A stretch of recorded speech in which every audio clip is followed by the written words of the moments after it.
Sejam todos muito bem-vindos a mais uma live promovida pelo Open Brasil, esse que tem sido o maior movimento de C-Levels do país, reunindo hoje cerca de 600 diretores, vice-presidentes e presidentes das maiores empresas brasileiras. Obrigada pela presença de todos nesta noite. Bom, que a Amazônia é um grande tesouro brasileiro em se tratando de biodiversidade, nós já sabemos.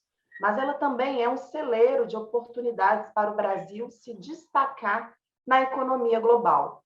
Existe uma verdadeira revolução em curso na região da Amazônia, impulsionada pelo surgimento e proliferação de uma nova geração de empreendedores e de negócios. Será a Amazônia como uma nova Dubai brasileira? Quem explica melhor essa história para a gente é Paulo de Carli. Paulo é um executivo de 25 anos em cargos de liderança e grande experiência em indústria na área de negócios nos ramos de logística, comercial, mineração e construção civil. Líder empresarial ativo, participou de conselhos de administração de entidades representativas como a AFICAM, Associação das Indústrias do Polo Industrial de Manaus, e da Brasil Cruise, Associação das Empresas Brasileiras de Terminais Portuários. Atual membro do Conselho Diretor da Associação Panamazônica, que reúne 28 empresas de grande e médio porte da região amazônica, nos estados brasileiros do Amazonas, Pará, Acre, Roraima, Rondônia, Mato Grosso, além de representantes e associados nos países de Equador, Colômbia, Bolívia e Guiana. A Panamazônia, como organização não governamental representativa da iniciativa privada, congrega empresas que geram conjuntamente aproximadamente 100 mil empregos diretos e faturam anualmente mais de 5 bilhões de dólares americanos. Eleito em 2009, 2011 e 2013 como empresário do ano da Amazônia pela revista Negócios da Amazônia. Vencedor do prêmio Troféu Grandes Amazonidas de 2015, na categoria Empreendedor. Seja muito bem-vindo, Paulo. Fique à vontade, o espaço é todo seu. Obrigado, gente. Boa noite para todos. Eu vou aqui, diante do pequeno atraso que nós tivemos na organização do meu material, culpa minha, eu quero já entrarmos, né, nesse debate. Primeira coisa que eu queria falar, expor um pouco para vocês. A Amazônia, o que é isso, né, gente? O que é a Amazônia? Qual é a verdadeira Amazônia? Nós temos várias versões de Amazônia. Nós temos a versão da Amazônia, que agora, recentemente, tomou os noticiários nacional e internacional com a lamentável morte dos nossos um indigenista e um jornalista. Enfim, a Amazônia é aquela Amazônia, a Amazônia que nós ouvimos agora há pouco, do chamado Vale do Javari, né, uma região inóspita e fronteiriça com outros países também com situação bastante complicada. Qual é a Amazônia? A Amazônia é a Amazônia dos incêndios, a Amazônia é a Amazônia da devastação.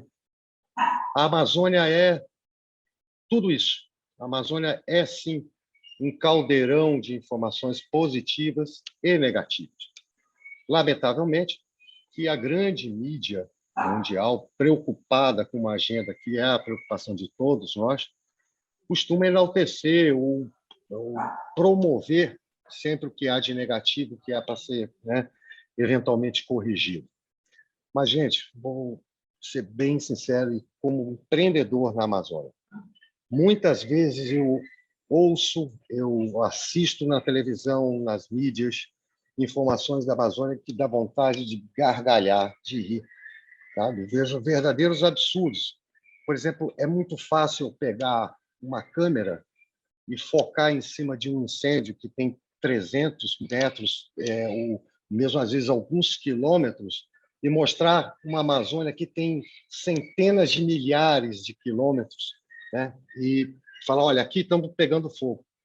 E não entender a causa eventual daquele fogo, se foi uma autocombustão, se foi uma ação criminosa. Não é que não exista, existem sim muitos problemas. E pela própria extensão da Amazônia, fiscalizar esses problemas e fazer com que tudo aqui corra bem é quase impossível. porque nós estamos falando de um território, mais na frente que eu vou mostrar para vocês, de 8.900.000 quilômetros quadrados, 64% do território brasileiro. Senhores, eu aqui, na introdução, eu quero primeiro salientar que todas as imagens e fotografias que eu estou aqui apresentando são da nossa região, são retiradas de imagens feitas recentemente, tá bom? E são imagens verdadeiras, absolutamente todas elas ilustram, claro.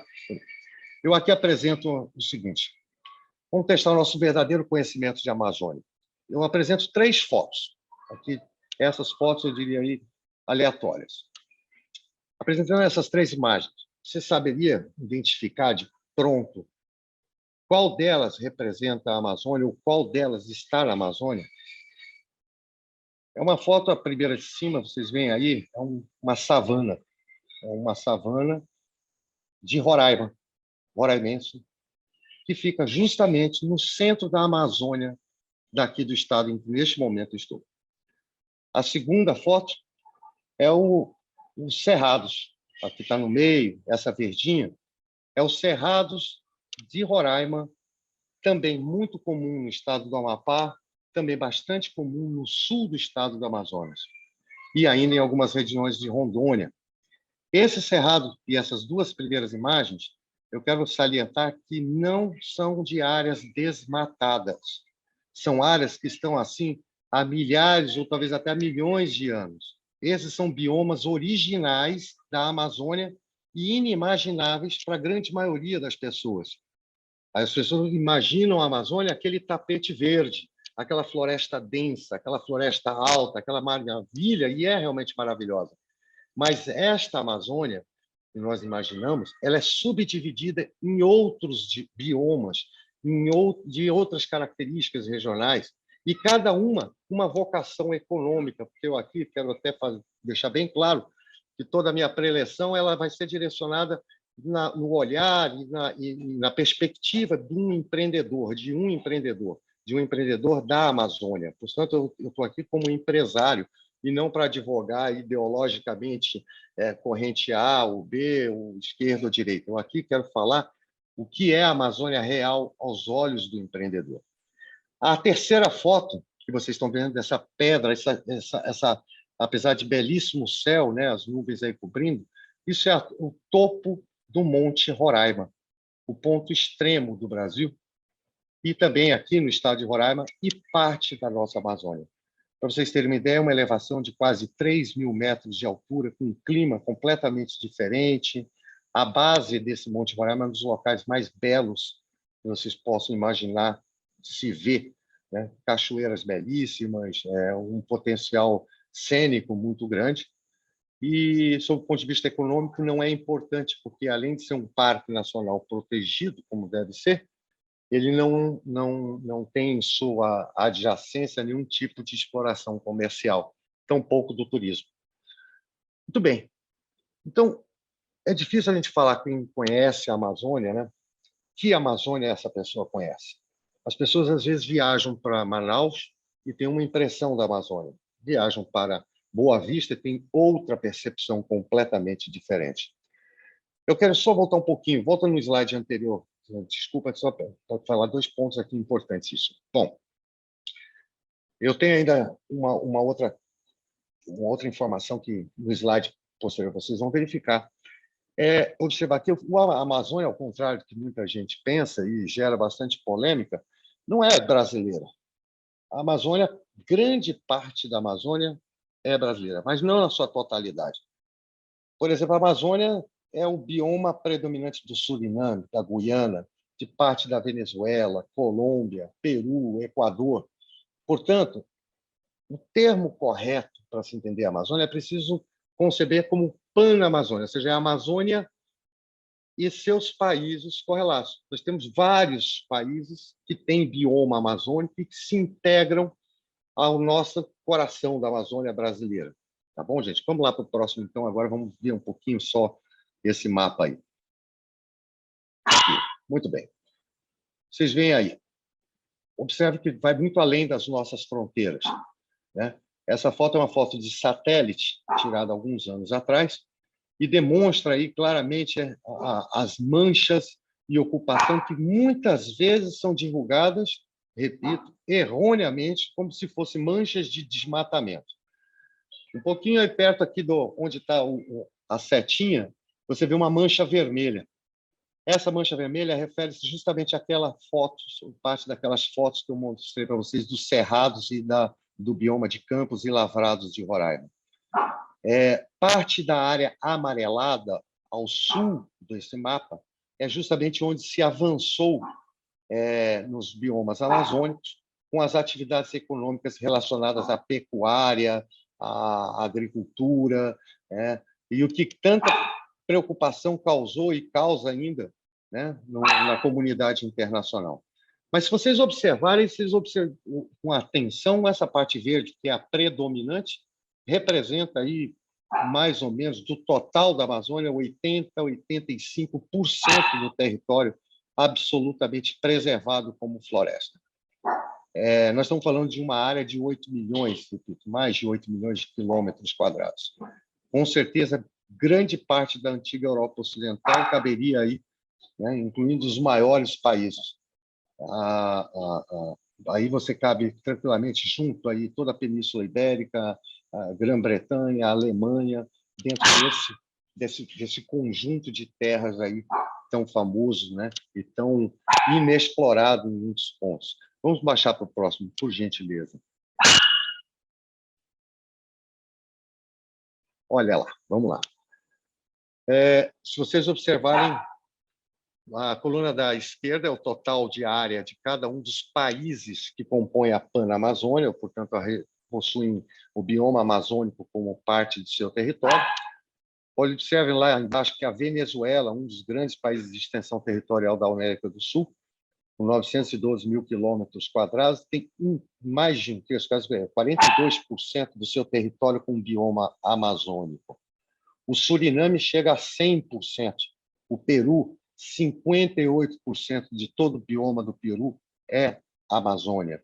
A Guiana, 100%. A Colômbia, um pouco menos. O Brasil, aí dentro de uma proporção, deixa eu ver aqui, porque eu estou com um problema de visualização, mas 57% do território nacional brasileiro é coberto pela Amazônia. Então, o primeiro paradigma que nós temos que quebrar aqui: a Amazônia não é só brasileira. A Amazônia é Bolívia, Brasil, Colômbia, Equador, Guiana, Peru, Suriname e Venezuela. Então, a Amazônia não é a Amazônia, é uma Panamazônia, é uma Amazônia internacionalizada em suas fronteiras, tá certo? Então, a partir dessa bocha, então quer dizer que não vamos discutir mais, é só o Brasil que tem problema? Não. Todos esses países têm problemas em suas Amazônias exatamente iguais aos nossos, tá? Enfrentam os mesmos desafios, os mesmos propósitos e os mesmos problemas. Aquela região, como eu falei no início da palestra lá, que tanto chamou a atenção da comunidade internacional e nacional, do assassinato das 2 pessoas no Vale do Javari, ela é um problema comum na Colômbia, que inclusive enfrentava até pouco tempo atrás guerrilhas na floresta, o Equador, no Peru, por conta do narcotráfico. E aquela região, curiosamente, é justamente na fronteira entre Peru, Colômbia e Brasil. Uma área realmente bastante isolada e bastante problemática. Vamos para o próximo slide, que agora nós vamos nos adentrar, sair um pouquinho dessa discussão política e vamos falar de empreender. Olha, eu botei aqui uma frase de efeito que foi proferida recentemente numa palestra que eu ouvi aqui na Amazônia, que diz o seguinte: só a prosperidade social e econômica poderão salvar a Amazônia. O que eu digo de salvar a Amazônia? É imaginar que a nova Amazônia, essa Amazônia mais desenvolvida, essa Amazônia preservada, que todos nós desejamos, depende de um outro pilar, o pilar de desenvolvimento econômico, para que haja desenvolvimento social. Por que isso? Nós temos que observar que a população da Amazônia brasileira, que é o nosso problema direto, é de 38 milhões de cidadãos. Imaginem, senhores, que nós temos uma população equivalente ao estado de São Paulo, Minas Gerais inteira. Ou seja, são milhões de cidadãos que vivem na Amazônia. Não é um vazio como as pessoas imaginam. Apesar da sua grande extensão territorial, a população de 38 milhões representa uma população de muitos países de primeiro mundo, somados para dar uma população dessa. Imagina você sustentar, alimentar, oferecer educação de qualidade, saúde, transporte, ou seja, como aumentar o IDH desses cidadãos e dar a eles o direito natural à vida, à habitação, à alimentação. Qual é o nosso programa de desenvolvimento, considerando que estes cidadãos são parte do bioma amazônico? Nós não podemos imaginar que a Amazônia seja feita só de onça, só de sucuris, só de belos pássaros. A Amazônia é feita de gente e de gente da terra, gente que ali nasceu, gente que ali cultiva, cria seus filhos, cultiva a sua própria produção para se alimentar. E essa população de 38 milhões seria muito fácil de resolver o problema de transformar a Amazônia num jardim, como muitos desejam, de preservação, de contemplação para toda a humanidade, se nós tirássemos esses 38 milhões de cidadãos de lá. Porque 38 milhões de cidadãos não há êxodo na história da humanidade que já alcance isso. Né? Não há local no Brasil que suporte receber 38 milhões de cidadãos da noite para o dia, ou mesmo em uma década, ou mesmo em um século. Portanto, esse é o ponto central. Só a prosperidade social e econômica poderá salvar a Amazônia. Não adianta imaginarmos grandes programas de preservação ambiental como sendo solução e instrumento para alimentarmos esses 38 milhões de cidadãos, para darmos empregos a esses 38 milhões de cidadãos. Então, a partir dessa premissa de que existe na Amazônia não só uma Amazônia gigantesca, como uma Amazônia internacional, uma Amazônia que envolve outros países, uma Amazônia que precisa ser preservada pelo equilíbrio, né, da saúde ambiental do planeta, mas, ao mesmo tempo, precisa se desenvolver a partir da iniciativa, seja ela pública ou privada, em seus aspectos mais amplos e complexos, como é a economia de qualquer estado do Brasil ou de qualquer país do mundo. Vamos para o próximo slide, por favor.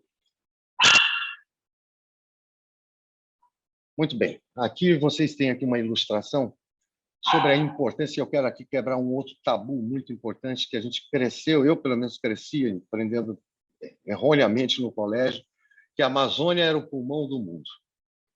Isso, cientificamente, já está comprovado que não é verdade. O fato é que a Amazônia não é pulmão do mundo. E por que não é pulmão do mundo? Porque todo o oxigênio que ela produz, ela consome nos períodos alternados entre noite e dia. Porque a própria floresta, em sua decomposição e renovação, é uma das maiores emissoras de carbono do planeta. A decomposição desses milhões e milhões de hectares de árvores que apodrecem todos os dias em um ciclo contínuo de vida e morte, se alimentam, faz com que nós chamemos o seguinte: a Amazônia ela não gera oxigênio para o planeta, porque todo o oxigênio que ela gera, ela consome. Isso é fato. Eu até coloco aqui um trecho, porque o cantor Sting, né, tornou famosa a Amazônia por essa questão de pulmão do mundo. Os verdadeiros pulmões do mundo, gente, por incrível que pareça, são os mares. É através da fotossíntese dos oceanos que se produz o oxigênio necessário à sobrevivência humana no planeta, e não através da Amazônia. Então, esse é um paradigma que nós temos que quebrar. Isso não faz com que a Amazônia seja menos importante sob o contexto ambiental e do equilíbrio climático do planeta. Ao contrário, se vocês observarem esse mapa, vocês vão observar que as chuvas geradas, especialmente nos grandes centros de produção do Brasil e da América do Sul, Argentina, Uruguai, centro-sul do Brasil, elas são criadas na Amazônia, num movimento contínuo. Então, a floresta, isso já recentemente também ficou bastante famoso na mídia, fala muito sobre os rios voadores da Amazônia. Os rios voadores da Amazônia é esse processo de evaporação que a floresta, na sua magnitude inteira, produz, levando chuvas para as outras regiões do Brasil. Portanto, a necessidade de preservação da Amazônia não se dá pelo oxigênio que ela gera, mas sim pela contribuição do equilíbrio climático, especialmente na nossa própria região. Nós, brasileiros, os argentinos, nossos irmãos vizinhos, o Uruguai, grande parte do nosso subcontinente depende da Amazônia para continuar produzindo, para continuar mantendo a qualidade de vida nas nossas cidades. Portanto, esse é outro paradigma que é importante a gente regular. Um quinto de toda a água doce que é despejada nos oceanos, e isso sim é importante para a geração de oxigênio, provém da bacia amazônica. Para vocês terem uma ideia, eu com frequência viajo a Georgetown, na Guiana Inglesa, que fica à margem do mar. Se eu abro a janela do apartamento e vejo o mar da Guiana, eu vejo um mar marrom, um mar com cor de rio. E por que esse rio? São os rios de lá da Guiana que jogam a mais de 800 quilômetros da foz do rio Amazonas? Não, é o rio Amazonas que entra mais de 800 quilômetros ao norte e a leste do Oceano Atlântico, deixando toda a margem das Guianas, até mesmo a parte da Venezuela, influenciada por essa água doce. O próximo slide, por favor. Vamos aqui. Muito bem. A partir dessa premissa inicial, quebrado alguns tabus, o que deu certo na Amazônia? O que na Amazônia, sob o ponto de vista de desenvolvimento econômico? Lembra que eu disse que eu só usaria fotos que representassem a região verdadeiras e todas elas bastante atualizadas. Essa foto que vocês veem aqui na apresentação é uma foto parcial aérea do polo industrial de Manaus. Esse polo industrial tem empresas que vão da Procter & Gamble a Johnson, da Samsung a Panasonic, da Honda a Yamaha. Ou seja, nós temos grandes empresas de capital nacional e multinacional com unidades industriais de grande porte no polo industrial de Manaus. Vejam nessa foto aérea essas manchas verdes de floresta, de residuais de florestas, no meio da cidade, né? Vocês podem observar que foi uma área devastada, sim, porque teve que ser ocupada por galpões, por área urbana, por prédios, mas vocês veem ainda aí uma área bastante grande, preservada em toda a cidade. Manaus é uma cidade verde. Se vista de cima, Manaus é uma belíssima cidade verde. E uma verde natural, não porque foi plantada. São manchas residuais da floresta. Agora, esse modelo que eu quero dizer que deu certo, e quero usar aqui de exemplo, deu certo por quê, Paulo? De todos os estados que têm bioma amazônico, o estado do Amazonas tem preservado 97% de sua cobertura florestal original. O estado do Amazonas, que é o maior estado em território do Brasil, tem 97% de todo o seu território coberto por florestas nativas ou por biomas diversos nativos. Todo o desenvolvimento econômico do estado do Amazonas acabou por concentrar-se nesse polo industrial, ficou centralizado, o que causou essa preservação. Portanto, não se desmatou porque não há atividade agro, não há atividade de extrativismo significativa, não há mineração de grande porte no estado do Amazonas, e todo esse modelo, digamos assim, atraiu para o centro do estado, para a capital, um polo industrial. E hoje representa esse polo industrial dos 5 milhões de habitantes que vivem no estado do Amazonas, 5 milhões de habitantes, 2 milhões e 600 mil vivem nessa cidade. Então, vê que mais de 50% da população de todo o estado está aí, o restante está dividido ao longo dos seus 63 municípios, se não me engano, 64 municípios. Portanto, a atividade deu certo por quê? Porque não era o propósito do polo industrial e da Zona Franca de Manaus, quando criada, era expandir uma fronteira de desenvolvimento para o norte do país. Não se falava, à época da criação desse modelo, em preservação ambiental com tanta ênfase como se fala hoje. Mas acabou, é aquela velha história, atiramos num passarinho, acertamos um elefante. Criamos um modelo que preservou o estado do Amazonas na sua cobertura florestal original, deixando aquele estado um belíssimo né? Um belíssimo continente verde. Agora eu vou dar aqui por que deu certo sob o ponto de vista econômico. Sob o ponto de vista ambiental, não se discute mais, porque os dados e os números são contundentes.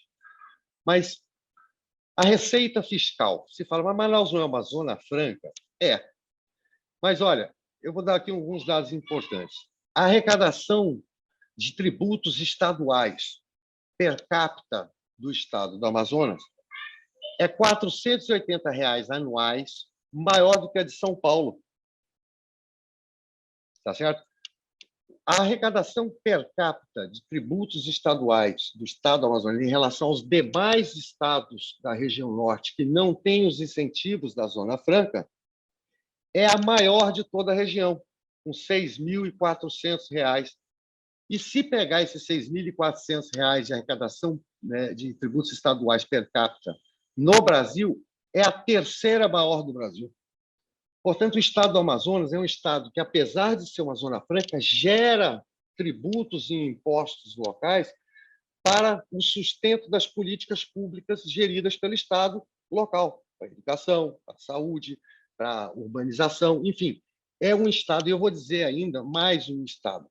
Em 2021, são dados oficiais, o estado do Amazonas é doador para a União em tributos federais de 8,9 bilhões de reais. E é o único estado doador da região norte e nordeste. Portanto, de todo o norte do Brasil, incluindo o nordeste, o estado do Amazonas é o único que contribui com tributos federais para a União com mais recursos do que recebe da União. Poucos estados do Brasil alcançam esse desempenho. Então, isso é um fator de sucesso, porque no momento em que o Estado, apesar de ser uma zona franca livre de tributos, ele gera tributos em sua cadeia de produção envolvendo serviços, comércio, mais do que o suficiente para a sua autossustentação. Muito bem. O Amazonas tem uma área preservada, o Amazonas gerou sua própria receita, o Amazonas conseguiu implantar um polo de referência com grandes empresas, são mais de 400 indústrias limpas, diga-se de passagem, porque não são indústrias emissoras de CO2, na sua grande maioria, que são indústrias automatizadas. E essa Zona Franca de Manaus é muito criticada também, não só, aí já vamos extrapolar essa crítica do ambientalismo pró ou contra a Amazônia, é muito criticada em sua própria existência, pelo próprio Brasil. Nós temos aqui, na Zona Franca de Manaus, um modelo que justamente ajudou a preservação, ajudou a sustentar as chuvas na região centro-sul do Brasil, ajuda a se produzir soja com a chuva que se gera nessa região e com esse modelo de desenvolvimento. E hoje, no Amazonas, se discute bastante um posicionamento constante dos centros de poder do Brasil sobre o eventual fim da Zona Franca de Manaus. Eu queria apenas finalizar aqui com um ponto importante. O polo industrial de Manaus gera pouco mais de 100.000, 150.000 empregos na cidade de Manaus. Isso representa 400, 500 mil empregos. E aí vamos imaginar aqui, o que nós podemos fazer como substituição de um modelo de desenvolvimento que vai sustentar no dia de cara aí 400 ou 500 mil famílias que hoje estão empregadas em função disso. Qual é o modelo que se substitui do dia para a noite de desenvolvimento, de atividade econômica, que absorva essa mão de obra e que mantenha esses índices de sustentação econômica para a região? Vamos para o próximo slide. Vamos agora falar um pouquinho do mercado. Aqui eu apresento uma outra foto, um painel também aéreo, né, um skyline da cidade de Manaus. Ao fundo, vocês veem o Rio Negro, né, o maior rio em volume d'água do mundo. Muitos pensam que é o Rio Amazonas, não é o Rio Negro, que junto com Solimões formam o Amazonas. Esse rio de integração fica onde está o Porto de Manaus, que vai estar perto dessa ponte lá ao fundo. E ele interliga o Brasil, né, no alto Rio Negro, até a Colômbia, na verdade, ele nasce na Colômbia. Ele nasce nos Andes colombianos, nas montanhas. Do outro lado, paralelo a ele, em frente a Manaus, após aquela mancha verde, vocês vão observar que lá atrás está o rio Amazonas, propriamente dito, o rio Solimões, que sobe e conecta com Peru, Iquitos, com a própria Colômbia. Eu queria aqui falar um pouquinho sobre o mercado. O mercado é a espinha dorsal de qualquer empreendimento que se possa conceber em termos de viabilidade. Ninguém vai montar uma fábrica, ninguém vai montar uma loja, ninguém vai montar sequer uma lanchonete se não houver mercado. Por isso que os estudos de mercado nas nossas empresas é tão importante. Identificar e conhecer os nossos mercados, os nossos consumidores é essencial. Então, a partir dessa concepção de que Manaus é um polo industrial exportador de produtos para o resto do Brasil, veja vocês que a própria P&G produz todo aparelho de gilete que eu estou precisando, inclusive, para usar aqui. Todo aparelho de gilete do Brasil é produzido em Manaus. Então, toda vez que alguém usar uma gilete da Procter & Gamble, se você virar as portas, você vai ver lá produzido no polo industrial de Manaus. Possivelmente, 90%, 95% das televisões brasileiras, 70%, 80% dos celulares, 100% das motocicletas Hondas do país. Então, o polo industrial ele supre, basicamente, o mercado consumidor da região centro-sul do Brasil. A distância logística é imensa, né? Imensa. Produzir alguma coisa em Manaus e mandar para São Paulo para entregar um produto em Uberlândia, em Minas Gerais, ou em Londrina, no Paraná, é uma distância continental. E o Amazonas, especialmente esse polo industrial, não é ligado ao Brasil por nenhuma rodovia. Ou seja, 100% do que se escoa da produção e do recebimento de insumos para essa indústria transita por esse rio que vocês estão vendo aí, essa grande hidrovia natural. Portanto, todos os insumos que o polo industrial necessita para montar sua cadeia de produção e toda a sua produção, 80%, 90% de sua produção que é exportada para as demais regiões do Brasil, saem e entram por esse rio. Não dá 100 pelo seguinte, porque pouco mais de 15% ou 20% da carga é aérea. É utilizado o sistema aeroviário, o modal aeroviário. Aí perguntamos, será necessário os incentivos fiscais para a manutenção desse polo industrial? Claro que é, porque não haveria menor competitividade desses produtos no mercado nacional para competir com o mesmo tipo de indústria feita em São Paulo ou em Jundiaí, por exemplo, que está ao lado do mercado consumidor. Uma indústria não teria condição de competir produzindo em Manaus, não para o mercado Centro-Sul. Mas aí alguns paradigmas começam a ser rompidos. E aí, aos poucos, eu vou construir para vocês aquele pensamento da Dubai brasileira. O Amazonas, no seu entorno, como vocês viram naquele primeiro mapa, da sua Panamazônia, é vizinho da Colômbia. Vamos rememorizar aqui alguns índices bacanas aí nessa tabelinha. A Colômbia tem 50 milhões de habitantes. Não é um país pequeno, nem geograficamente, e tampouco em termos populacionais. O Peru tem 32 milhões de pessoas. O Equador, 17 milhões. A Venezuela, 28.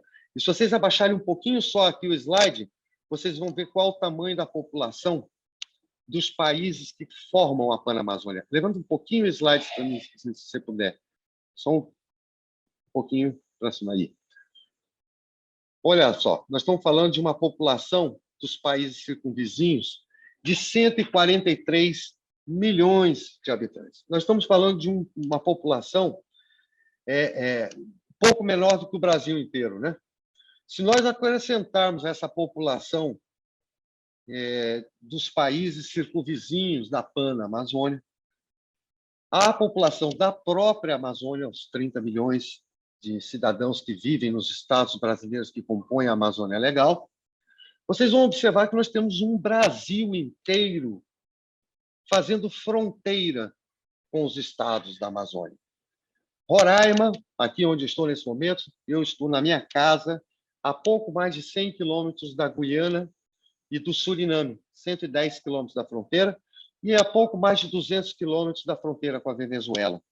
Ou seja, eu estou falando de 30 milhões de consumidores, sem considerar o chamado CARICOM, o Mercado Comum do Caribe, que tem ilhas, especialmente as mais prósperas, muito próximas da costa da América do Sul, a exemplo de Trinidad e Tobago. Portanto, o mercado amazônico não é um mercado pequeno, é um mercado muito grande.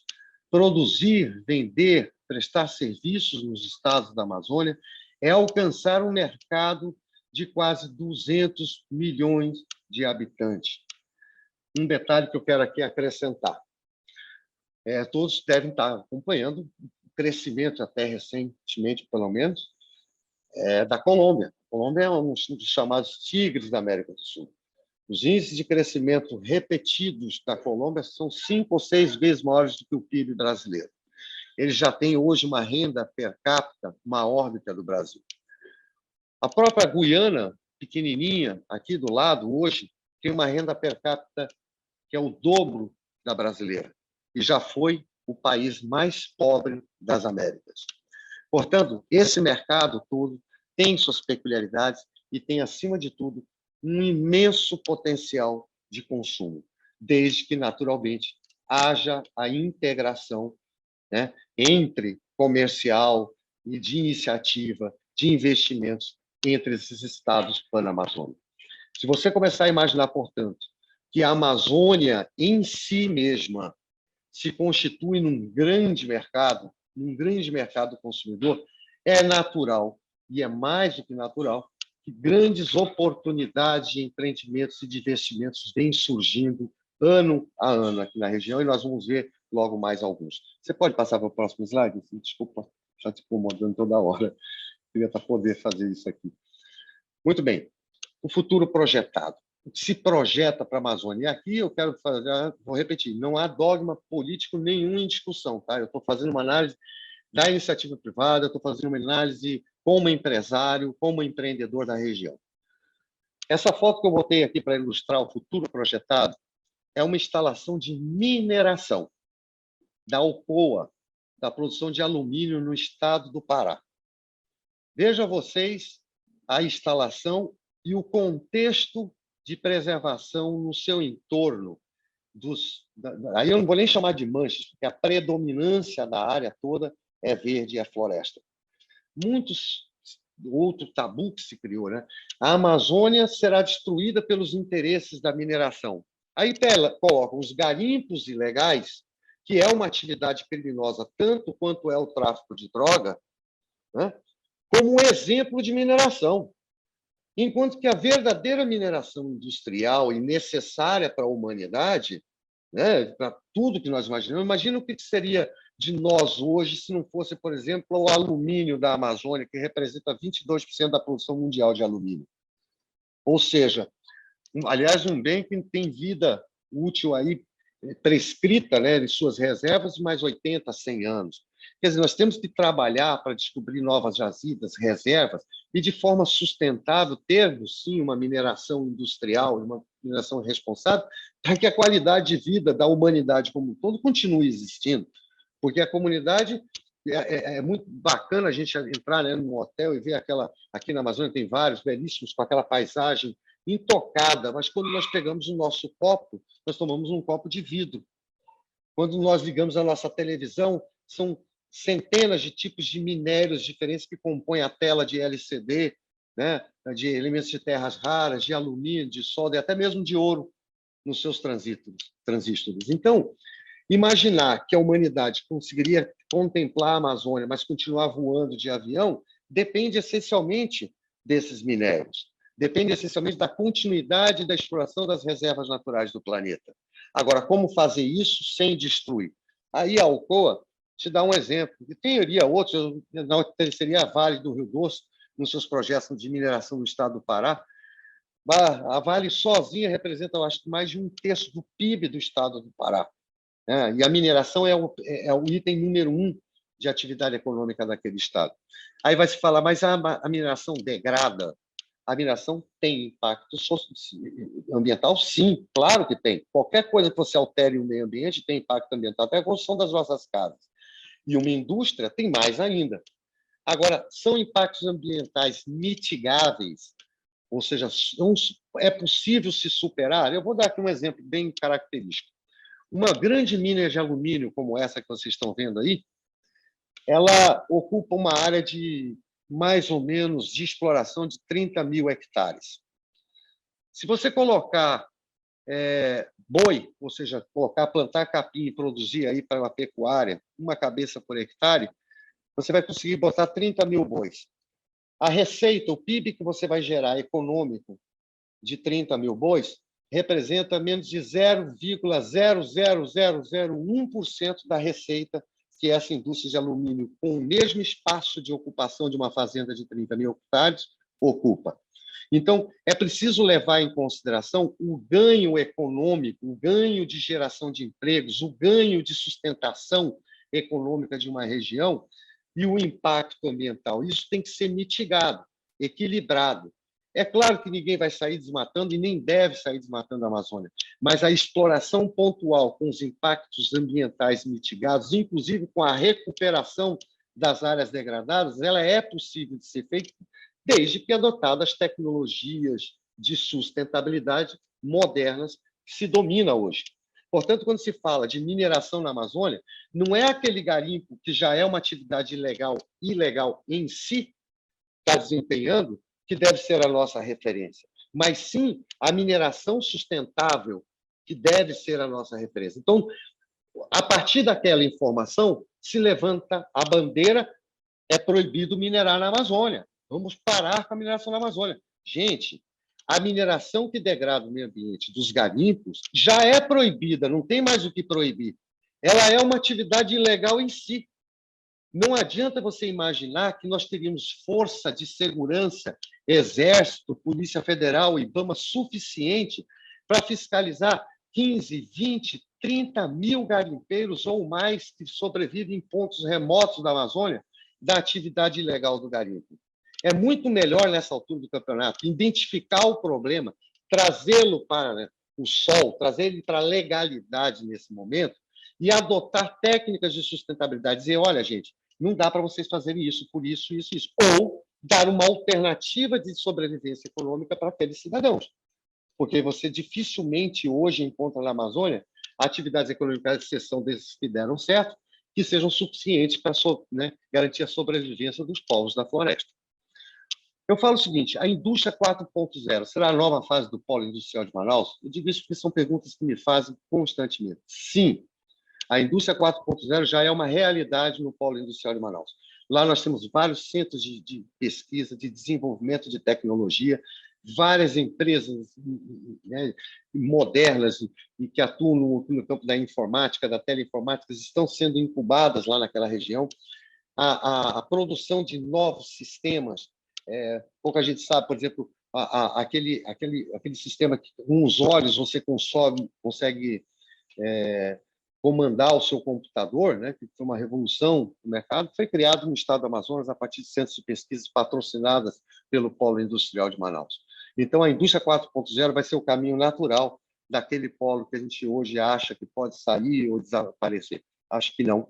Acho que, diante do mercado interno e do mercado do entorno da Amazônia, nós temos condições logísticas de atender um outro tipo de mercado. Talvez, daqui a alguns anos, não será mais em São Paulo que serão vendidos as Samsungs, os telefones ou mesmo as motocicletas. Talvez seja justamente na Colômbia o nosso novo mercado. Mas eles continuarão a existir, porque enquanto houver mercado, haverá a demanda, e havendo a demanda, haverá a produção.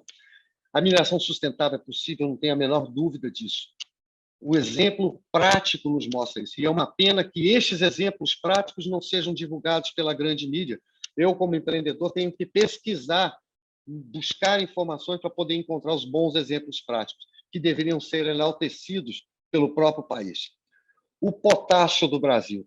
Olha, o Brasil, por uma questão de opção, alguns anos atrás, passou por um processo de desindustrialização e fomentou no setor do agronegócio a base da sua economia. O Brasil hoje é conhecido mundialmente por ser um grande produtor de alimentos. Estamos sempre entre os maiores de qualquer coisa que se imaginar, milho, soja, primeiro, segundo lugar, café, açúcar, proteína animal. Enfim, o Brasil é um grande celeiro do mundo.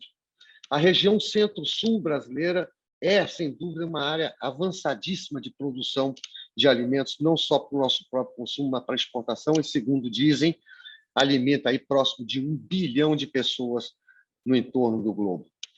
Ora, qual é um dos insumos fundamentais para se produzir no Brasil? É o potássio. No Brasil, por ser cargas d'água como o Brasil, que tinha uma indústria de fertilizante que dava, assim, não para garantir sua independência, garantia boa parte da sua demanda durante muitos anos, foi desarticulada. As minas de potássio conhecidas são exatamente as mesmas de 30, 40 anos atrás. A maior mina de potássio do Brasil se encontra em solo amazônico, nesse caso específico, no estado do Amazonas, a chamada Potássio do Brasil, comprovadamente pesquisada por técnicos durante anos de perfurações. Chegou-se ali a maior mina, a maior fonte de potássio do país. Matéria-prima essencial para o desenvolvimento do agronegócio brasileiro. Eu estou enaltecendo a questão do potássio, por quê? O potássio ele está localizado na calha do Rio Madeira e vem por baixo de vários pequenos municípios do estado do Amazonas. Parte da sua jazida, na parte, quando eu digo parte, representa menos de 5, 10% da sua jazida, está localizado a 15 quilômetros de uma reserva indígena, uma reserva de índios muruás, etc. Resultado disso, por conta dessa pendenga, se pode ou não explorar minérios, uma mineração industrial em áreas indígenas. Diga-se de passagem, lá não é uma área indígena, mas eles consideram isso uma área de transição. Eles escolheram uma zona de amortecimento para a proteção dos índios, que eu acho absolutamente, quer dizer assim, não estou defendendo nada contra manter a preservação e a reserva de todos os índios. Acho isso aí absolutamente necessário, não só sob o ponto de vista cultural, histórico do Brasil, mas principalmente pela preservação ambiental, porque os índios, ocupando grandes porções como eles ocupam da Amazônia, eles preservam aquela região de qualquer atividade de desmatamento, de qualquer atividade econômica. Então, acho importantíssimo manter essas reservas, mas há de se conter alguns excessos.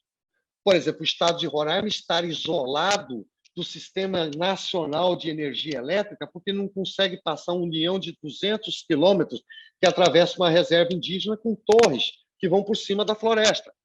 Qual é o impacto ambiental disso, gente? Pelo amor de Deus, se construir uma torre de transmissão de energia, você está falando de uma área de desmatadinho de pouco mais de 80, 100 metros na base de um corredor de 200 quilômetros que vai alimentar de energia elétrica um estado de quase 1 milhão de habitantes. Assim, resultado, nós temos que, no Brasil, superar algumas dessas tendências com o exagero ambiental, o exagero preservacionista, compatibilizá-los com a produção, com a economia e com o desenvolvimento sustentável dessa região. Eu repito, a Amazônia não é um vazio demográfico. A Amazônia é composta por 30 milhões de cidadãos brasileiros, que têm os mesmos direitos do cidadão que mora na Vila Mariana, em São Paulo. Ele tem direito a ter saúde, ele tem direito a ter educação, ele tem direito a ter um emprego, uma ocupação. Isso está garantido na nossa Constituição. Nós não podemos privar estes povos de ter acesso ao desenvolvimento econômico, que é muito conveniente nós já estarmos desenvolvidos nos nossos estados de origem, temos toda a nossa infraestrutura, que, aliás, foi à custa de uma devastação sem tamanho, e imaginar que ali aqueles cidadãos não teriam direito. Agora, é claro que nós não queremos que eles devastem, nós não queremos que eles desmatem, mas o que podemos fazer para gerar atividade econômica? E aí eu vou mostrar logo a seguida, eu falo com a bioeconomia, o ecobusiness, o turismo ecológico. Qual será o papel destes subsetores que podem ser criados na nossa região na economia regional? Ora, vamos lá? Turismo. O Polo Industrial de Manaus, voltando sempre a esse número, que é um número que eu tenho bem na cabeça, eu até vou tomar aqui liberdade só para não cometer um erro de números. Eu vou contar aqui para vocês quanto que ele gera em receita para o país, tá certo? Resultados alcançados, muito bem. O faturamento do polo industrial de Manaus, em 2021, monta a estratosférica cifra de 29,4 bilhões de dólares americanos. Este foi o faturamento do polo industrial de Manaus. Vamos lá. Um quarto do faturamento, vem dos setores que compõem 70% da economia do local, que é o comércio, o serviço, aqueles impostos que são gerados, né? Que representa mais ou menos 30% do PIB, ou 7,5 bilhões de dólares. Ora, eu vou dar aqui uma analogia. Seria, então, o turismo um bom caminho? É e não. Sim, porque eu acho que é uma forma das pessoas conhecerem a Amazônia, gerar e atrair novos empregos e tal. Mas jamais substituirá um modelo de desenvolvimento industrial que gera 7,5 bilhões de dólares em receita direta para o Estado e compondo um PIB de 29 bilhões de dólares. Por que não gera? Porque o Brasil inteiro, o turismo no Brasil inteiro, antes da pandemia, em 2019, tá certo? Faturou, ou seja, a receita do turismo no Brasil todo, Rio de Janeiro, São Paulo, Nordeste, 6 bilhões de dólares, segundo fonte do Banco Central.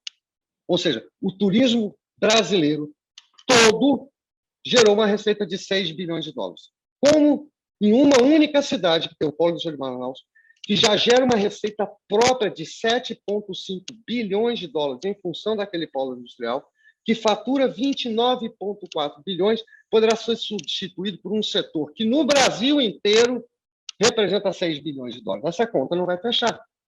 Então, por que a gente imagina? É a forma romântica de dizer, vamos aí jogar centenas de eco-hotéis na Amazônia, de hotéis ecológicos, e gerar emprego para aquele povo. Gente, quantos hotéis seriam necessários para empregar 20 milhões, 15 milhões de cidadãos? Esses hotéis todos reunidos poderiam empregar, talvez pouco mais de uma dezena de milhares, ou seja, de 10 mil empregos. Então, estes setores, para serem importantes, e são importantes, no contexto de desenvolvimento econômico, de dar prosperidade para a Amazônia, funcionarão ou funcionam em sinergia com um modelo que seja motor, como é o atual.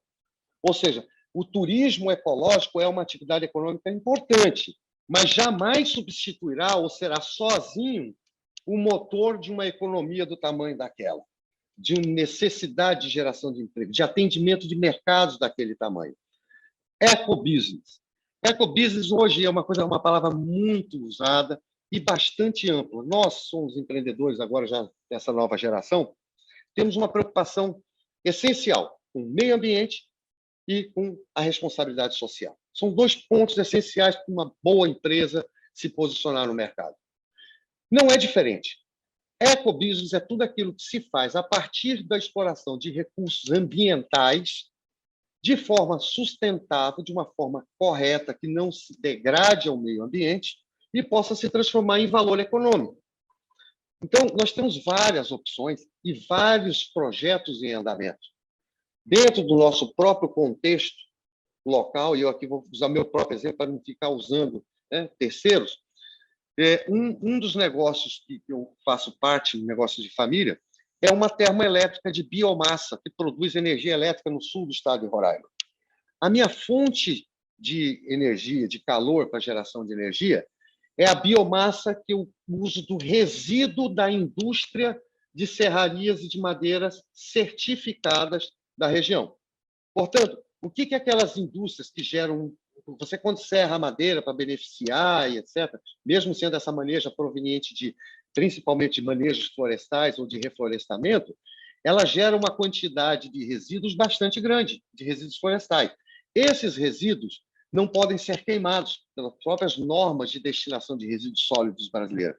Então, nós pegamos esse resíduo dessa indústria, transformamos em briquet, através de um processo de prensagem, e, a partir daí, nós queimamos esse briquet, gerando energia de vapor, uma energia absolutamente limpa, não jogamos fumaça no meio ambiente, E o excedente desses briquettes nós fornecemos para outras indústrias que necessitam gerar vapor no polo industrial de Manaus.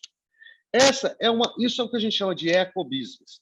É o ecocarvão. Você evita de desmatar em busca de carvão, por exemplo, lá no polo industrial de Manaus, eles têm uma demanda muito grande de fonte de energia para gerar calor, né?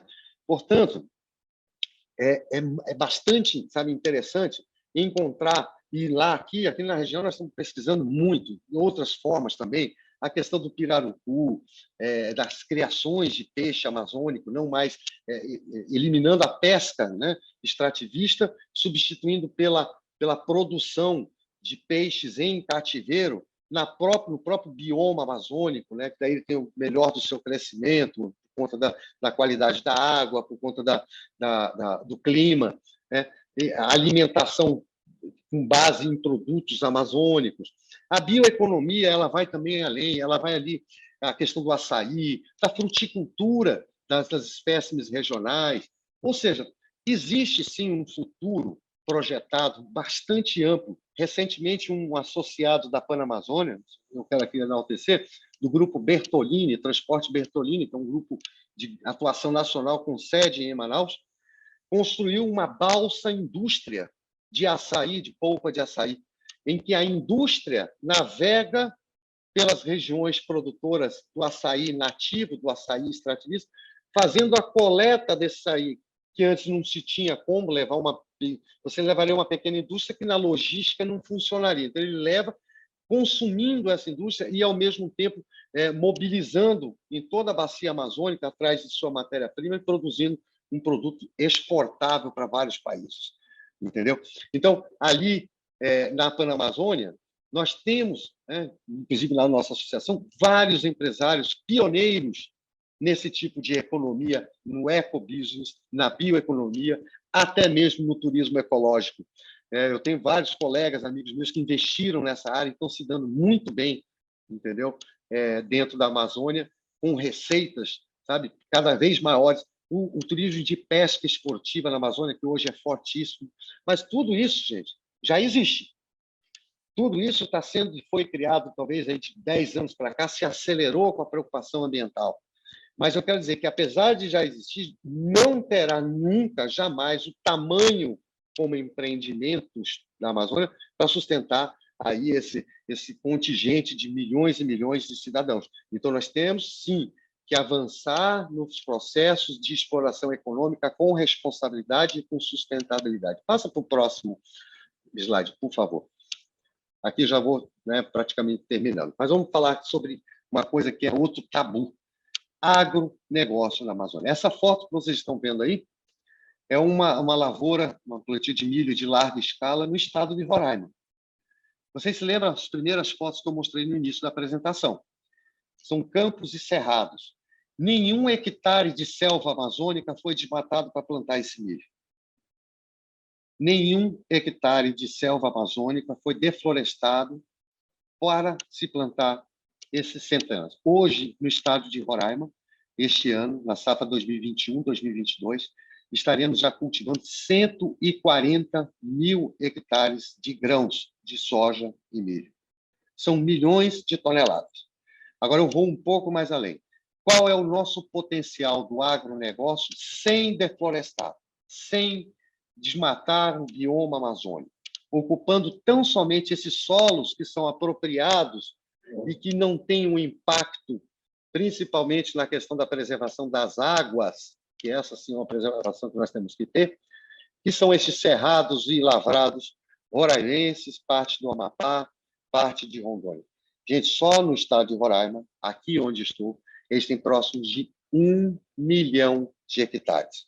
Considerando que 1 milhão de hectares de cerrados produz alguma coisa anual entre 5 e 7 toneladas de grãos, nós estamos falando de 7 milhões de toneladas ano. Isso é uma receita que é extremamente representativa para o agronegócio brasileiro, em negócio que nós já produzimos. Essa fronteira agrícola ela já se desenvolve a partir de uma outra premissa. Olha só que interessante.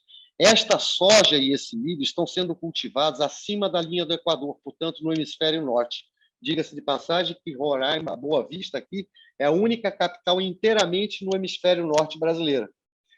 Toda essa produção segue, inclusive, o regime de chuvas diferente do resto do Brasil. Quando é safra no Brasil, aqui é entre safra. Quando aqui é entre safra, é safra no Brasil. Nos dá a competitividade necessária à produção de grãos e do agro de forma geral, ao abastecimento do mercado circunvizinho da Panamazônia. Lembrem que há pouco eu demonstrei para vocês, mostrei, na verdade, a população dos estados vizinhos, dos países vizinhos da Amazônia. Nós estamos falando de 140 milhões de pessoas para serem alimentadas. Roraima começa a despontar, dentro desse contexto, como um grande celeiro local, regional. Aí vai se falar, estão plantando soja, estão plantando milho na Amazônia. Meu Deus! E agora? Agora que acaba tudo de uma vez. Gente, nós estamos plantando soja e serão plantados, talvez aí, em Roraima, próximo de 1 milhão de hectares nos próximos anos, em bioma não amazônico. E por que não se planta no bioma amazônico? Se tem tanta terra aqui disponível, né? Toda a gente fala, opa, vamos aproveitar isso aí, vamos desmatar um pouquinho. Gente, o solo amazônico não é propício para o cultivo de grãos. O solo amazônico é extremamente arenoso, não tem argila. O solo amazônico, em algumas regiões, ele se desertifica quando desmata. Então, é extremamente sensível. A própria característica de excesso de umidade da Amazônia e daquela floresta heterogênea, circunvizinha, que se teria ao lado de um campo de soja, por si só é uma fonte de pragas que destruiria a lavoura. Então, a Amazônia, no seu bioma original amazônico, essa floresta que nós conhecemos, ela não é apropriada para o cultivo de grãos. O que é apropriado para o cultivo de grãos são os campos e cerrados que existem na Amazônia. E estes produzindo, geram receita econômica suficiente para se garantir a preservação de toda essa imensa floresta. Eu quero aqui lembrar daquele número mágico que eu falei. O estado do Amazonas mantém preservado 97% de sua cobertura florestal original, com todo aquele desenvolvimento que falei de bilhões de dólares. E por que aconteceu isso? Porque o seu modelo de desenvolvimento, de sustentação econômica, não é o agro, não é a mineração, não é a atividade econômica diversificada multissetorial como é a do sul do Brasil. É o polo industrial de Manaus e uma indústria extremamente leve que deu certo. Então, ali é um exemplo de um modelo regional bem sucedido. O que nós precisamos fazer, então, para que o agronegócio não cause essa preocupação com relação à Amazônia? Primeira coisa que nós devemos concluir, que ainda não concluiu, aí vai uma crítica única que eu vou fazer ao setor público aqui, seja ele de esquerda, de direita. O zoneamento ecoeconômico da Amazônia. Esse talvez é um dos principais instrumentos. O que é o zoneamento ecoeconômico? O zoneamento ecoeconômico é como se fosse o plano diretor de uma cidade. O plano diretor de uma cidade determina onde pode ter comércio, onde pode ter indústria, onde pode ter residência. O zoneamento ecoeconômico é o que estabelece, a partir de potenciais e da sensibilidade ambiental daquele bioma, o que se pode e o que não se pode fazer. Por exemplo, é por esse zoneamento ecoeconômico que vai se dizer aqui deve ser uma área de preservação permanente por tais motivos. Preservação da água, preservação da fauna, preservação da flora, ou pela importância do contexto de sustentação. Agora, o desenvolvimento econômico, onde vai se dar? Qual é o zoneamento? Por exemplo, áreas como essa que eu mostrei para vocês são áreas apropriadas para o plantio de grãos. Então, nós estamos chegando àquele ponto ideal de fazer o desenvolvimento sustentável na Amazônia a partir da obtenção das verdadeiras informações e da pesquisa do que é a Amazônia, conhecer a Amazônia. O próximo slide, por gentileza. Eu aqui vou praticamente finalizando aqui com vocês a realidade da Amazônia em 2022. Aqui são 3 fotos, como repito, absolutamente extraídas do momento atual e verdadeiras da nossa região. A foto da esquerda é a fachada da Samsung, que é uma das grandes incentivadoras da economia 4.0 e do desenvolvimento da indústria 4.0 na Amazônia. Tá? Ela criou e patrocina um instituto de pesquisa com parte dos fundos gerados na sua fábrica de recursos próprios, que pesquisa o desenvolvimento de alta tecnologia na Amazônia. Tá aqui, isso é uma realidade. À direita, logo à direita, você está vendo aqui, foi a colheita da soja nos campos e lavrados de Roraima. Né? Ano passado foram alguma coisa em torno de 100 mil hectares, esse ano aumentou 40% a área plantada, e aí nós estamos vendo o agronegócio surgindo como fronteira agrícola. E, repito, não é para o abastecimento do mercado brasileiro, é para o mercado de exportação e da própria consumo da própria Amazônia. Porque se você considerar que nós temos 30 milhões de habitantes que precisam usar óleo de soja, que precisam dos itens, né, do milho e etc., e principalmente da criação da proteína animal, você vai ver que é daí, desse campo, e de uma forma logística muito mais inteligente e sem deflorestar a selva amazônica que nós vamos produzir. Por último, ali, é uma coisa bem interessante, sabe? Guiana. Eu vou aqui só para finalizar a nossa Dubai Amazônia. A Guiana, ela recentemente passou por um boom, por uma explosão econômica. O PIB da Guiana cresceu em 2021, primeiro ano pós-pandemia, né? Essa transição de pós-pandemia, em 2021, 58%. Foi o maior crescimento de PIB proporcional do planeta. Né? Cresceu quase 10 vezes a China. A Guiana já cresceu agora, no primeiro semestre de 2022, no primeiro semestre de 2020, 37%, e deve superar essa marca histórica do ano passado no final desse ano. Por quê? O boom dos hidrocarbonetos descobertos naquela região. Petróleo. Na contramão daquela tendência mundial de independência do petróleo através das energias, das fontes alternativas de energia, a Guiana descobre uma bacia petrolífera que, segundo dados da ExxonMobil, já é a quarta maior do planeta. A Guiana, daqui 2 anos, em 2025, já estará produzindo próximo de 1 milhão de barris por dia. E em mais 3 ou 4 anos supera toda a produção brasileira de petróleo, num território de pouco mais de 500 quilômetros de extensão. Então, imaginem, senhores, que num país com apenas menos de 1 milhão de habitantes, 700 mil, 800 mil habitantes, que tem um território equivalente a um estado pequeno do Brasil, como o estado de Roraima. O território deles não é grande, são 500 quilômetros de largura por 600, 700 quilômetros de comprimento. Em um território pequeno, terem uma produção petrolífera maior do que a produzida em todo o pré-sal do Brasil, que teria sido a nossa suposta redenção petrolífera, né, até a década passada. Então, a Guiana está passando por um verdadeiro boom, um projeto extraordinário de desenvolvimento e está sabendo aproveitar muito bem através do seu fundo soberano. O que eles estão fazendo? Já que eles sabem que é uma reserva que vai acabar daqui 30, 40, 50 anos com esses grandes projetos de exploração que eles têm, eles estão destinando da parte da receita deles tem que valer 25% da produção bruta de petróleo, ou seja, 1 milhão de barris por dia, né, que eles vão produzir 250 mil barris em dinheiro, em espécie, entram nos cofres do Fundo Soberano do país. Em poucos anos, eles terão alguns bilhões de dólares em caixa e vão fazer uma verdadeira transformação de produção naquele bioma amazônico. Querem implantar institutos de tecnologia para a bioeconomia, querem aprender com o INPA, Instituto Nacional de Pesquisa Amazônica aqui do Brasil, novas técnicas de preservação e de exploração econômica da floresta amazônica, querem plantar nos seus cerrados e campos soja, milho, como nós fazemos aqui no Brasil. Querem ter independência alimentar, querem criar animais para terem seus próprios gado, para ter seu próprio frango, e serem, talvez, como eles sonham, um eventual exportador de alimentos para os outros países do CARICOM. CARICOM é o mercado comum do Caribe, o qual Guiana é a sua sede. Portanto, o CARICOM, que se é formado por mais 20 milhões de consumidores, que tem fronteiras, não tem barreiras tarifárias entre si, é um mercado, como disse, um mercado comum entre si, né, entre esses países. A Guiana sonha e pretende, a partir dos recursos do petróleo, criar uma base de produção para alimentar essas ilhas, porque o Caribe, com a grande parte do Caribe, são ilhas.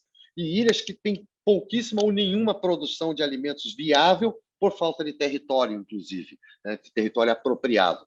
E importam praticamente 100% de todo alimento que consomem de outros países. Então, eles, usando dos seus recursos fartos, se transformam numa velocidade incrível. E qual é a importância dessa Dubai deles lá que está sendo criada, que será, em alguns anos, o maior produtor de petróleo per capita do planeta, né? Ou seja, ali é um Kuwaitzinho, um Catar, é uma coisa assim extraordinária. Qual será a importância disso para nós aqui, hein? Eu vou dizer qual é.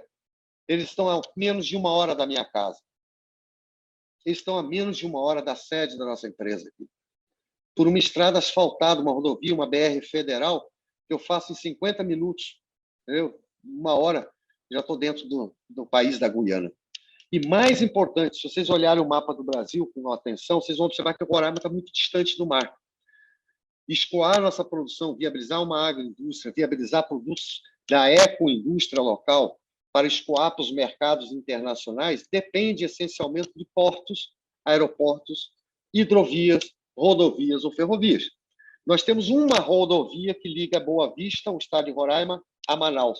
E de Manaus entra no porto, e de lá nós teríamos a possibilidade de escoamento pelo Rio Amazonas a uma distância de 4.000 quilômetros para alcançar o mar. Lá da Guiana é à beira do Canal do Panamá, a 1 dia de navegação, 3 dias de navegação dos Estados Unidos, e na beira do Mar do Caribe, do Oceano Atlântico. Portanto, o porto marítimo, a porta de entrada e saída para o extremo norte do Brasil, é o Porto da Guiana, que está a pouco mais de 500 quilômetros. Esse oceano, esse porto, está a pouco mais de 500 quilômetros da capital Boa Vista do estado de Roraima, a pouco mais de 1.000 quilômetros de Manaus, que tem aquele polo industrial que vocês viram, maravilhoso e grandioso. O porto de entrada e saída logística e de viabilização dos mercados circunvizinhos para a nossa indústria local é, sem dúvida, o Porto da Guiana. E eles estarem nesse processo de desenvolvimento em função do petróleo, dos hidrocarbonetos que estão explorando, só nos faz reforçarmos a posição, uma vez que a infraestrutura que eles estão criando, a partir do asfaltamento das rodovias do lado de lá, através da modernização dos portos que estão construindo, do aeroporto internacional deles, que já é uma coisa muito bacana, ou seja, da criação de uma infraestrutura logística que permitirá que a Guiana seja o grande hub de entrada e saída dos produtos da Amazônia Ocidental inteira e alimentar, né, de uma forma mais inteligente. É muito mais próximo. Eu, por exemplo, aqui de Roraima, de Boa Vista, eu estou muito mais próximo do Panamá, da cidade do Panamá, do que de São Paulo. Ou melhor, eu estou muito mais próximo do que Brasília.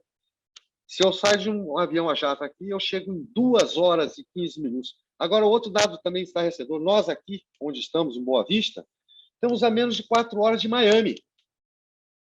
E para eu viajar, eu teria que pegar, segunda-feira eu tenho um compromisso em Campinas. Eu sair daqui num voo. São 5 horas e meia de voo até Campinas, direto. Ou seja, não é preciso observar que nós chegamos do outro lado da floresta aqui, né? A economia brasileira avançou, transpôs, pulou a floresta.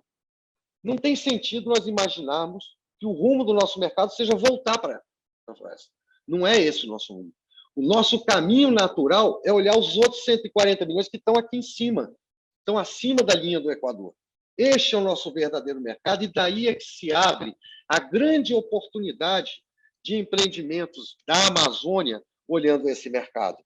A nossa Dubai será a Amazônia, mas não porque nós teremos aqui um grande jardim, que eu espero que esteja aqui para todo mundo ver e apreciar, mas sim porque nós estaremos desenvolvendo atividades econômicas agressivas em vários setores, multissetorial, e alimentando de produtos, de serviços, de comércio, 140 milhões de habitantes que vivem aqui no nosso entorno, sem ter a necessidade direta de depender de mercados do centro-sul do Brasil. Então, essa é a verdadeira posição. Se você olhar num contexto um pouco mais amplo, a Amazônia não é o fim do Brasil, a Amazônia é o coração do Brasil. A Amazônia é o meio do caminho entre o hemisfério norte e o hemisfério sul. Aqui, hoje, aquilo que era uma região inabitada nos anos 70, nos anos 60, hoje nós estamos falando de 30 milhões de consumidores locais. Aquilo que era uma região que não se produzia nada, a não ser o extrativismo da madeira, da borracha, né? E sem qualquer eficiência econômica, hoje é um polo industrial de alta tecnologia. Aqui se desenvolve ecobusiness, aqui se desenvolve ecoprodutos, aqui se desenvolve a lavoura produtiva de grãos sem a deflorestação do bioma amazônico. Então, nós estamos chegando naquilo que a gente pretende, mostrar ao Brasil que essa região é, sem dúvida, uma das últimas grandes fronteiras de oportunidades de empreender no país. Aqui nós temos o que é essencial: o mercado, nós temos peculiaridades regionais que só existem aqui, inclusive de alguns produtos, são os bioprodutos. Temos um polo industrial bastante consolidado. E o que significa um polo industrial? Significa que nós temos mão de obra qualificada, significa que nós temos ambiente corporativo adequado, significa que nós temos logística mínima necessária para a produção, porque senão não estariam aqui as empresas do porte que aqui estão, como a Honda, Yamaha, Procter & Gamble, e etc., etc., sem cometer injustiça às outras 400, né, que fazem parte desse complexo. Então, se nós temos aqui mão de obra, se nós temos mercado próprio, se nós temos aqui condições de produtos excepcionais que nos caracterizam, que nos diferenciam, condições climáticas apropriadas, e, além de tudo isso, temos a responsabilidade de preservar a maior floresta tropical do planeta. Ora, vocês querem ser ecoempresários? Vocês querem trazer o selo verde para a companhia de vocês? Venham para a Amazônia, porque é aqui que se desenvolverá o verdadeiro padrão de sustentabilidade ambiental que o planeta precisa. Nós temos, repito, a responsabilidade de preservar os 80% que restam dessa floresta. E só haverá um jeito de acabar com as ilicitudes que hoje são devastadoras, com as queimadas ilegais, com a ocupação de terras por grileiros que jogam lá a pecuária irresponsável, né, especialmente no sul da Amazônia, com o narcotráfico, que é um problema comum não só do Brasil, mas do Equador, Peru, Colômbia e da Amazônia. Nós só, com o garimpo ilegal, a mineração ilegal, tanto prejuízo traz, inclusive, para as comunidades indígenas. Nós só acabaremos com isso se a prosperidade econômica vingar no lugar de uma suposta fiscalização dessas atividades, que são muito maiores do que a nossa capacidade de fiscalizar. Se nós desenvolvermos o Estado, se nós desenvolvermos a região, se nós desenvolvermos a Amazônia industrialmente, economicamente, avançarmos socialmente, demos a opção de educação, de saúde, que todo cidadão em locais desenvolvidos tem o direito, o mesmo direito para essa população daqui, é natural que as atividades ilícitas serão substituídas pelas muitas atividades e oportunidades lícitas que se propugam. Então, gente, basicamente eu queria passar aí para o próximo slide, eu acho que é o meu final, eu quero deixar um tempinho aqui. Eu quero agradecer, né? Eu boto aqui uma frase que eu queria deixar a reflexão de todos vocês. Não podemos julgar o que não conhecemos, né? Isso eu acho que é uma coisa preponderante. Hoje a gente tem esse negócio de mídia social, fake news, conteúdo dogmático, ideológico, hoje o país está muito polarizado. Então, eu não estou entrando nisso. Eu quero dizer para vocês que eu falei sobre a Amazônia real. Essa é a Amazônia real. Não é a Amazônia do assassinato, do narcotráfico, da mineração ilegal. Essa aí é parte da Amazônia real. A Amazônia real é muito mais do que aquilo. Então, não vamos julgar o que a gente não conhece. A Amazônia ela é complexa, importantíssima para a humanidade e para o Brasil. O único caminho para a sua preservação é conhecê-la. Há que se pesquisar. A Amazônia tem que ser uma pesquisa contínua, inclusive dos seus biomas. Pesquisar, desenvolver com responsabilidade atividades econômicas que tragam prosperidade e perspectiva de evolução para as dezenas de milhões de pessoas lá vivem. Olha, gente, essa é a essência do desenvolvimento humano.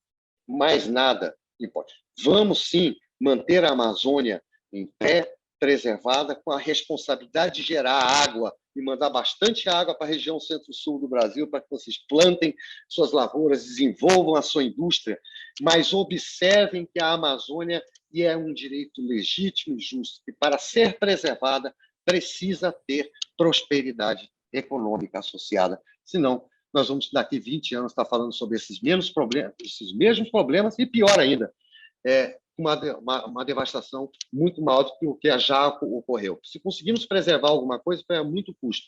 Vamos pegar os bons exemplos, vamos aplicá-los, vamos empreender, vamos deixar que a livre iniciativa, principalmente, exerça seu papel com liberdade na Amazônia, apoiada pelos indutores e principalmente por essa responsabilidade ambiental de preservação de toda a saúde do planeta. Gente, obrigado obrigado mesmo. Desculpa se eu falei muito, eu queria ter falado até mais, viu? Passaria aqui mais horas falando sobre o tema, mas é porque esse tema realmente teria que passar a ser subdividido né, e desmembrado para entender um pouquinho mais do que é a Amazônia. Mas eu espero ter aqui, eu estou à disposição de vocês para responder qualquer pergunta. Paulo, muito obrigada, realmente foi incrível as informações todas aqui. Eu acho que, acompanhando aqui os comentários no chat, todo mundo dizendo que foi uma verdadeira aula aí sobre a Amazônia. E estamos aqui com 2 mãos levantadas. A gente passou um pouquinho do tempo e eu preciso colocar isso para você, porque a gente tinha aqui um combinado. Estou bem rápido. Está tudo bem para você responder aí? Para mim, eu estou à vontade. Então, vamos lá. O primeiro aqui, Milton Heitor. Se apresente, por favor, Milton, antes, e fique à vontade para fazer sua pergunta. O áudio. Está sem áudio, Milton, por favor. Milton Heitor dos Santos, eu resido aqui no Distrito Federal, em Brasília, no bairro de Águas Claras, e parabéns, Paulo De Carli, pela perfeita explanação, riqueza de detalhes nas colocações. Eu residi no norte do Mato Grosso, que faz parte da Amazônia Legal, e eu entendo perfeitamente o que você falou. O sul do Brasil e o sudeste do Brasil, inclusive Nordeste, aí, cidades litorâneas, que têm um bom potencial, eles não têm a menor noção da capacidade do desenvolvimento que está acontecendo nessa região. É fantástico. Vou fazer algumas observações que eu achei interessante para as suas colocações. Depois me ajuda a complementar aí dentro do teu conhecimento. O atual governo, no meu entendimento, está fazendo, sem dúvida nenhuma, um trabalho bem feito, ou seja, o dever de casa. Está enfrentando diversas barreiras aí com as ONGs, com os países europeus, com as críticas contra a Amazônia, mas, ao menos, este governo está procurando fazer aquilo que tem que ser feito. A questão da divisa com a Guiana. É importante ressaltar aqui que a Venezuela faz divisa com a Guiana, é riquíssima produtora de petróleo. A Guiana é riquíssima em petróleo. E a Guiana faz divisa com o Brasil. Ou seja, vocês não achem que o petróleo ele acaba aonde chega a divisa do Brasil.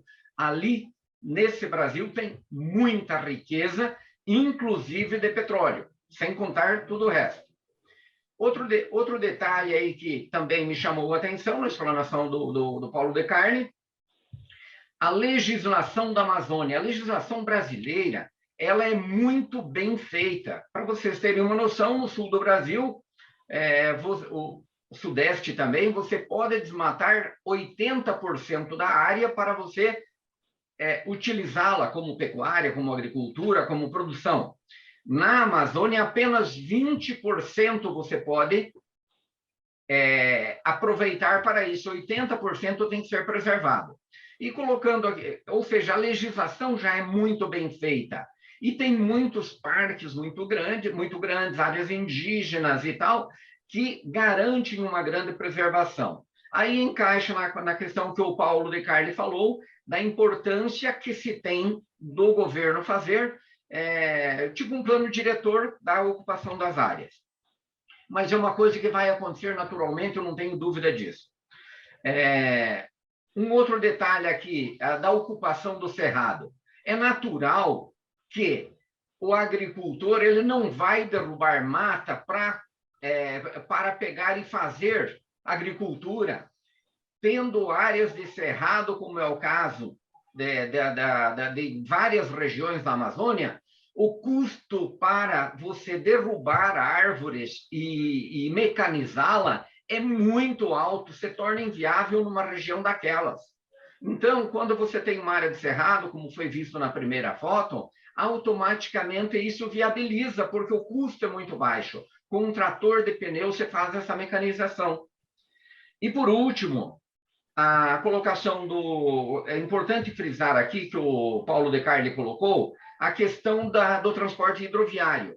É importante ressaltar que o custo do transporte ferroviário ele fica 30% do custo do trabalho, o ferroviário, 30% do transporte rodoviário. Ou seja, o Brasil está agora fazendo aí malhas ferroviárias em regiões onde não tem rios, porque vai se economizar mais da metade dos valores de frete. Vai se diminuir de 100% para 30% o custo de frete. E como lá na Amazônia, como Manaus, é muito rico em água, em rios, há facilidade de hidrovias, a hidrovia ela representa apenas 10% do transporte rodoviário. Então, o que, por um lado, digamos, você não tem rodovia, mas você tem um custo de frete altamente favorável e que isso é muito benéfico para Manaus, no caso, até para mandar o produto para Santos, para Paranaguá e para o resto do mundo. É verdade. Essas poucas colocações que eu achei que encaixariam perfeitamente. Suas considerações são absolutamente verdadeiras, eu conheço bem exatamente isso. Foi muito bom você ter lembrado que existe uma limitação no Código Florestal Brasileiro sobre o desmatamento de áreas de Amazônia, que limita a 20% da área. Portanto, essa limitação, quando foi criada, já foi, sim, uma grande barreira. O que acontece na Amazônia ainda é o desmatamento ilegal, ou seja, esse não é a lei que dizer, aí é que eu quero dizer e defendo. Enquanto não houver prosperidade econômica e ocupação efetiva por atividades lícitas a região amazônica, abre espaço para as ilícitas, para as ilicitudes pelo isolamento. Né? Então, é humanamente impossível vigiar uma fronteira e um mar de selva desse, né?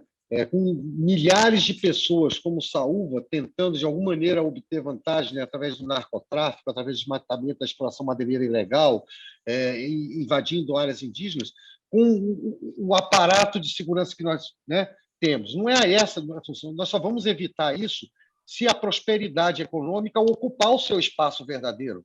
Né? No momento, por isso que eu estou dizendo, é muito temerário o discurso de engessar o desenvolvimento econômico da Amazônia como se propaga, especialmente fora do Brasil. Porque você, na verdade, ao engessar, ao tornar tudo ilegal aqui, você só estimula ainda mais que as atividades ilegais continuem existindo. Vamos lá, mais alguém, Luciana? Deixa eu complementar, deixa eu fazer um complemento bem rápido. Eu conheço pessoas que estão há 30 anos aí nessa região da Amazônia, no Pará, e que eles estão ocupando área, mas não são proprietários porque não existe a documentação passada pelo governo, ou seja, existe muitas áreas ocupadas e que precisam ser documentadas, porque a partir do momento que a pessoa for dona da propriedade, ele será responsabilizado caso ele derrube mais do que 20%, ou seja, há uma necessidade muito grande de se regularizar a questão fundiária da Amazônia por questão de segurança nacional e por questão de cobrar a legislação de forma correta de quem está na área. Muito bem, isso mesmo. Milton, obrigada aí por sua participação. Passo a palavra agora para o Jeff. Jeff, apresente-se. Ok. Obrigado, meu nome é Jeff Paulo De Carli, fantástica a tua apresentação, que realmente foi a primeira vez que eu vejo uma abordagem tão inteligente, tão convincente, né? Que o cara sai de uma palestra dessa e tem que botar, vamos lá, sentar em Boa Vista e vamos empreender. Obrigado. Eu tenho duas perguntas aqui. A primeira é por que o Maranhão não está incluso? Em segundo lugar, você falou que tem 100 mil hectares lá de plantio que poderia ser de soja e milho nos cerrados. Qual seria o potencial dentro de Roraima de agricultável? Então, essas duas perguntas eu tive a curiosidade, e numa outra Tá, oportunidade eu falo vamos diretamente lá. depois contigo. Tá bom, Jeff, é o seguinte, o Maranhão está, sim, contido, inclusive, no mapa, ele é parte da Amazônia legal, tá? E é uma das É isso. grandes fronteiras agrícolas, especialmente o sul do Maranhão, aquela região de Balsas. Eu digo bem porque um dos sócios nosso é de lá. Aliás, dois sócios de lá, entendeu? Então, Coincidência que eu tive no Maranhão nesse final de semana passado, exatamente em é, Balsas, com é fazendeiros. isso, é fantástico, aquela região é fantástica e é um exemplo da Amazônia bem-sucedida, tá? E o cultivo de soja nos chapadões de cerrados. Inclusive, lá também tem, além da soja, cana-de-açúcar. Agora, com relação ao potencial de Roraima de terras agriculturáveis fora das reservas ambientais e indígenas, tá? Eu quero só lembrar vocês o seguinte: 50% do território do estado de Roraima são reservas intocáveis indígenas, independente de serem cerrados, planícies ou montanhas, planície amazônica, o que quer que seja. Metade do território é comprometido com as reservas Yanomami e de várias outras, portanto, são intocáveis. A outra metade, nem toda ela é propícia para a agricultura. Nós temos regiões montanhosas, temos regiões de floresta amazônica densa, né, especialmente de planície, na bacia do Rio Branco, no sul do estado, que são apropriados para outros tipos de atividades, mas não o plantio de grãos, né, e a agricultura industrial. Agora, terras agriculturáveis, nós temos aproximadamente selecionado no nosso zoneamento ecoeconômico 1 milhão, cento e poucos mil hectares. Desses 1 milhão de hectares, mais ou menos 70% passam atualmente por um processo de regularização fundiária. O exemplo que o Milton falou lá é um problema histórico da nossa região, mas que já estão regularizados alguma coisa em torno de 300 a 400 mil hectares. Hoje, o plantio, a área plantada nessa safra, 140 mil hectares. Portanto, tem um espaço aí de multiplicar aí perto de 10 vezes a atual área de plantio. Fantástico. Muito obrigado, Marco. Vamos lá. Obrigada, Jeff, pela participação. Bom, chegamos então ao final aqui dessa live. Quero aproveitar e agradecer a Cíntia Ticianelli, que está, inclusive, aqui presente. Foi a Cíntia que nos apresentou aí ao Paulo de Castro. Verdade. O convite. Cíntia, muito obrigada. Quer falar um pouquinho, Cíntia? Boa noite. Bom, Oi, boa noite, uma Cíntia. honra. Tudo bem, Paulo? Bom, eu fui aluna aqui nessa aula magna dele. Paulo é um grande empresário, muito competente. É uma grande honra para a gente tê-lo, né, aí sempre próximo. Temos aprendido muito com ele, com o espírito empreendedor dele. E acredito que essa mentalidade progressiva, né, de acreditar aí nesse potencial, tendo um mercado de consumo muito grande, essa bioeconomia, acho que o Paulo está no caminho certo e todos os que tenham acompanhado aí nos seus desafios também, e o mundo é feito de pessoas como ele aí, né, dinâmicas, corajosas e que acreditam no potencial de desenvolvimento desses além fronteiras, né, porque investir no asfalto, né, e com a energia elétrica instalada é fácil, né, Paulo? É verdade.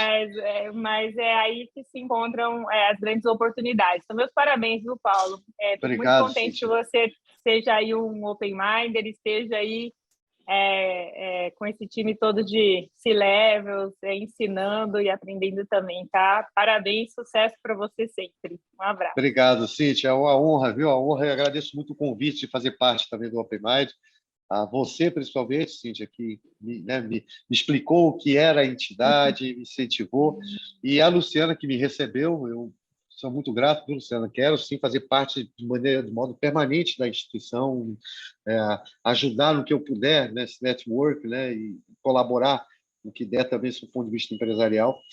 Eu acho assim, a Amazônia é muito grande, gente. Isso aqui tem que estudar com muita cautela. Mas eu quero uma coisa, eu sempre falo, e imagino, nenhum negócio no mundo, nenhum empreendimento no mundo existe sem a sua essência, que é o mercado. Nós temos um mercado fantástico em todo o entorno dessa Amazônia e na própria Amazônia. Então, se nós somos um grande mercado, por que não só produzirmos para nós mesmos, mas principalmente atrair os investimentos para esse grande mercado que hoje não é percebido pela maioria das pessoas, né? E, a partir daí, desenvolver cada vez mais essa... nós não falamos tanto de economia globalizada, né? Que globalização é essa que a Amazônia não esteja inserida nesse contexto de mercado? Então, portanto, eu acredito muito na livre iniciativa, eu acredito na capacidade do empreendedor brasileiro, eu acredito nas empresas brasileiras, seja de crises que nós superamos ao longo de décadas e décadas de crise econômica e etc. O brasileiro é realmente bastante criativo e eu não tenho dúvida que nós saberemos cuidar da Amazônia muito bem. Ô, Paulo, muito obrigado aí pela sua participação. Eu queria só pedir para deixar o seu contato aí, que tem algumas pessoas aqui me mandando mensagem pedindo o seu contato aí. Pode, fica à vontade para passar. Tem algumas oportunidades aí na região. No finalzinho da apresentação, botei meu e-mail, botei meu Instagram também, se quiserem falar pelo Instagram, pelo e-mail. E a Luciana tem também o meu contato de WhatsApp, está à disposição de todos os membros da Vamos compartilhar nas salas, tá? Vamos compartilhar os contatos do Paulo, então, nas salas. Pode ficar à vontade. Tá Paulo, bom, gente? Seja muito bem-vindo, ficamos muito honrados aí com a sua presença no Open Mind Brasil. Tenho certeza que vai enriquecer muito aqui para a gente o nosso ecossistema. Obrigada mais uma vez por ter aceitado o nosso convite. E agradeço a todos que estiveram aqui presentes nessa noite de hoje. Até a próxima. Tchau, gente. Excelente noite para vocês. Gente.